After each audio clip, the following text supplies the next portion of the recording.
So if I understand how the process works now, the New York Times and CBS and CNN may have a correspondent in Iraq or Poland or someplace. They may have somebody there, but they will pull from that person. But they'll also pull from these organizations that and so these people make their stories funded by these nonprofits, and then it can go many, many different places. It may go at some point to an organization. It may go into a media outlet. It may go all kinds of places that that need content and are telling stories. Right, and it could go, and these organizations, these institutions here will just, give that content to these outlets just so that we get, the stories be told and the people who generated the content be exposed for their work be exposed.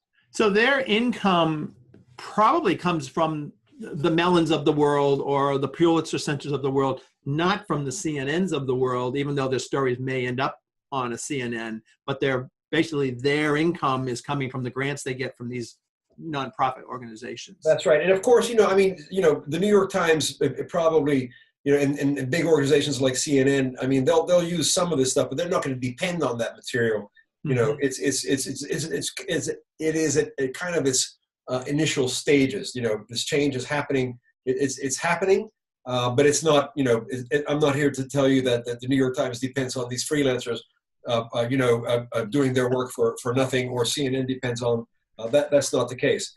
Having said that, our first episode of this documentary series, which we're launching now, I should mention that what we're doing is, today we launched an Indiegogo campaign, a crowdfunding campaign to get support for, the first episode of what we want to be a global series on freelance foreign correspondence. So let's talk about that. So you have a new series. It's called Freelancers with Bill Gentile.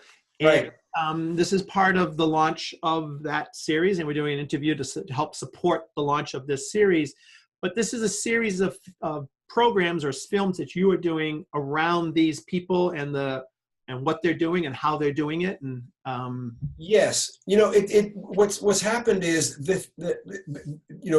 enabled by technology. I mean, technology has allowed me, for example, to shift from being a still photographer, a photojournalist for Newsweek magazine, and to go to being a video journalist who can produce television content. I produce television content for the Learning Channel, for National Geographic, for Time Magazine, for now on PBS, for a lot of different television organizations.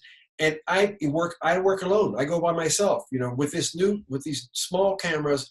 They're digital now. They're high resolution. Even down to these. Yeah. Hey, Bruce, 2 years ago, I was on assignment we have a center called the Center for Latin American and Latino Studies at American University, and I made a piece on climate change and the environment, and it's broadcast on Univision's website, and I made it with this. Right. An iPhone, high resolution, and if you understand the capabilities and the weaknesses of these tools, you can make high quality content with a tool this small and this portable. It's just extraordinary.